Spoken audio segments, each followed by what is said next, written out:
Hello সবাইকে, good evening. কেমন আছেন সবাই? আশা করছি আপনারা সবাই খুব ভালো আছেন আর আমরাও খুব ভালো আছি। আমার নতুন আরেকটি ব্লগে আপনাদের সবাইকে ওয়েলকাম জানাচ্ছি। আজকে হলো সানডে আর এখন বাজে বিকাল 4টে মতো।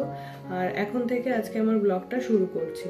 তো এই 4টে থেকে কেন আমি ব্লগটা শুরু করছি তার অবশ্যই একটা কারণ রয়েছে। সেটি হলো কি, আজকে আমাদের বাড়িতে আমার মা আর আমার ছোট ভাইয়ের আসবার কথা ছিল। তো আমি যখন কলেজ থেকে বাস স্ট্যান্ডে এসে পৌঁছাই তখন আমার ভাই আমাকে ফোন করে যে ওরাও সবে ট্রেন থেকে নেমেছে। তিনজনে এইমাত্র আমাদের বাড়িতে এসে পৌঁছলাম। আর মা, আমার ভাই ওরা নিচে বসে আমার শ্বশুর শাশুড়ির সাথে গল্প করছে আর আমি উপরে এসে ফ্রেশ হয়ে নিলাম। তো এখন আমিও খাবো আর ওদেরকেও কিছু খেতে দেবো। তো ভিডিওটা এই কারণেই করছি এখন থেকে, কারণ মা আমাদের বাড়িতে এসছে অনেক দিন পরে আর আমার জন্য যে কত কি জিনিস নিয়ে এসছে, তো সেটা না দেখালে হয়তো সবকিছু ইনকমপ্লিট থেকে যাবে। তো তার জন্যই ভিডিওটি শেয়ার করা। তো আপনারা দেখতে থাকুন, আশা করছি আপনাদের ভালো লাগবে। এই তো আমিও এখন নিচে চলে এলাম। তো মা আর ভাই ওরা এখনো ফ্রেশ হয়নি। আর এখানে এই যে আমার ছেলে বসে চকলেট খাচ্ছে আর এই ক্যামেরা অন করেছি জন্য মা কিন্তু ভীষণই লজ্জা পাচ্ছে। আর এই যে এই এত জিনিস মা এনেছে, মা আর ভাই দুজনে মিলে।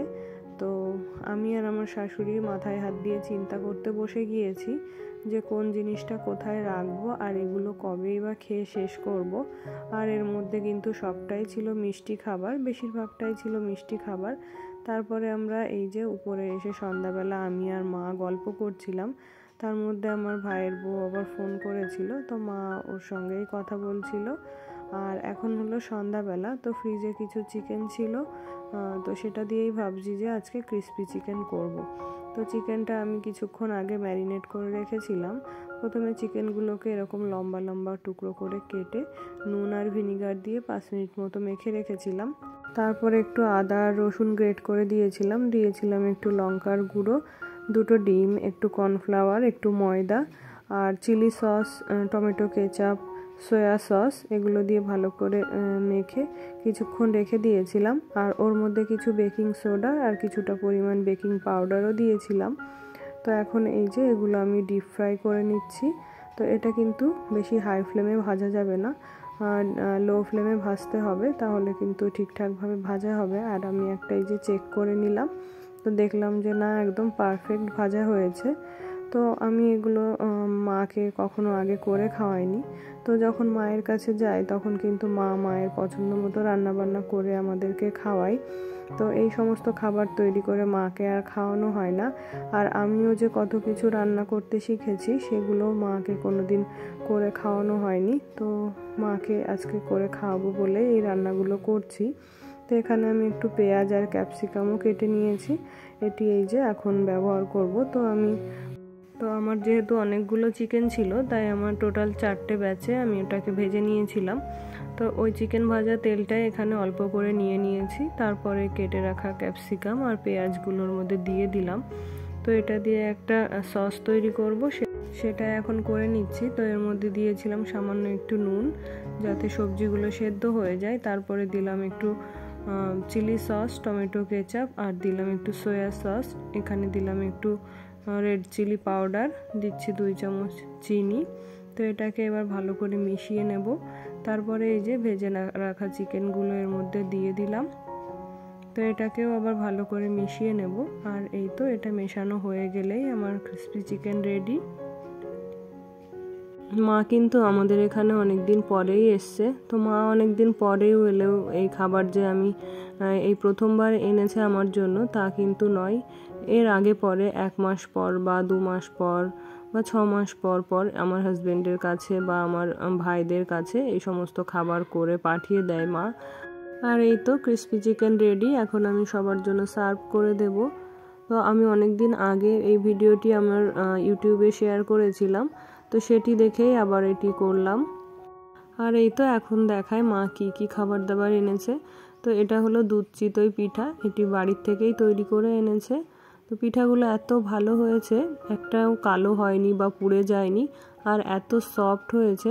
তো এটা এই যে একটু ভেঙে দেখায় যে একটুখানি চাপ দিলেই খুলে চলে আসছে। আর খেতে তো অসাধারণ হয়েছিল। আর এটি খেতেও খুব ভালো হয়েছে আর কালারটাও খুব সুন্দর হয়েছে।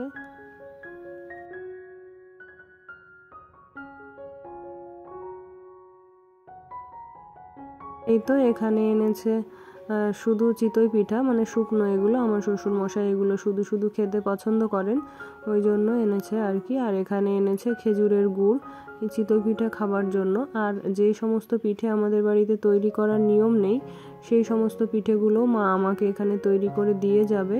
আর এনেছে কিছু দুধ, আর এখানে এনেছে দুটো নারকোল, এগুলো আমাদের গাছেরই নারকোল। আর এখানে যে সরস্বতী পুজোর জন্য বাড়িতে মুরকি আর মোয়া করেছিল, তো সেগুলোও কিছুটা পরিমাণে আমার জন্য নিয়ে এসছে। তো এই সমস্ত যে খাবারগুলো, এগুলো কিন্তু আমার হাজবেন্ড, শ্বশুর শাশুড়ি ওনারা কেউই খাবেন না, তো এগুলো আমাকেই সব খেতে হবে। আর কতদিনে যে খাবারগুলো শেষ করব সেই চিন্তাই করছি আমি এখন। আর এই তো এখানে মোয়া এনেছে, তো মোয়াগুলোর সাইজ কত বড় বড়, একটা মোয়া খেলে মানে একজন কিন্তু খেয়ে শেষ করতে পারবে না, এত বড় মোয়া। আর আমরা যখন ছোট ছিলাম তখন কিন্তু আমাদের ঠাকুমা আমাদেরকে এইগুলো তৈরি করে খাওয়াতো। আর এখানে এনেছে নারকোল আর তিল মিক্সড করা নাড়ু, যেটা আমার হাজবেন্ড পছন্দ করে।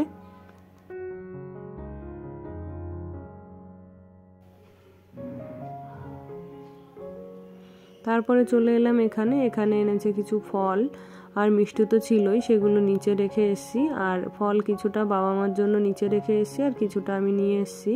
তো এত পরিমাণে খাবার দাবার কন্টেনার হয়ে গেছে যে একটা ফ্লোরে হচ্ছে না, মানে নিচের কিচেনে জায়গা দেওয়া যাচ্ছে না। তো উপরে কিচেনে কিছু নিয়ে এসেছি, আর যেগুলো ফ্রিজে রাখার সেগুলো ফ্রিজে রেখে দেব। তো উপর নিচে এরকম ভাগ করেই দুটো ফ্রিজে সমস্ত জিনিসপত্র রাখতে হবে।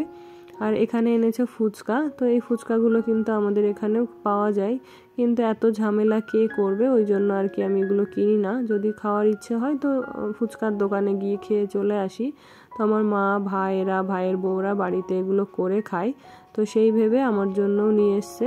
আর এখানে আমার ওই যে হাজবেন্ড তিলের পুলি পিঠে খেতে পছন্দ করে, তো ওর জন্য কয়েকটা তিল ভেজে নিয়ে এসছে এখানে পিঠে করে দেবে বলে। আর এই তো তেঁতুলে ফুচকার জন্য তেঁতুল এনেছে। তো আমাদের এই বাড়িতে কিন্তু প্রচুর তেঁতুল রয়েছে, আমরা 1-2 দিন বাদে বাদে তেঁতুলের ডাল খেয়ে থাকি। তবুও মায়ের মন, ফুচকা এনেছে, যদি তেঁতুলটা না থাকে তো তেঁতুলটাও সঙ্গে করে নিয়ে এসছে। আর এখানে মা তৈরি করেছিল ফুচকার যে মশলা, সেটাও কিন্তু আমার জন্য নিয়ে এসছে একটুখানি করে। তো এত কিছু এনেও মার কিন্তু মন ভরেনি, আরও বলছে এটা আনতে পারলে ভালো হতো, ওটা আনতে পারলে ভালো হতো। আর এই যে আমাদের গাছের বেগুন দুটো, তো বেগুন এনেছে সেদ্ধ খাবার জন্য, আর বেগুনের জন্য কিন্তু ঘিও এনেছে, তো সেটা আমি পরে দেখাচ্ছি।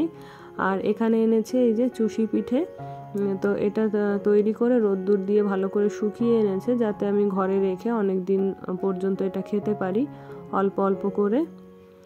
তো এই যে,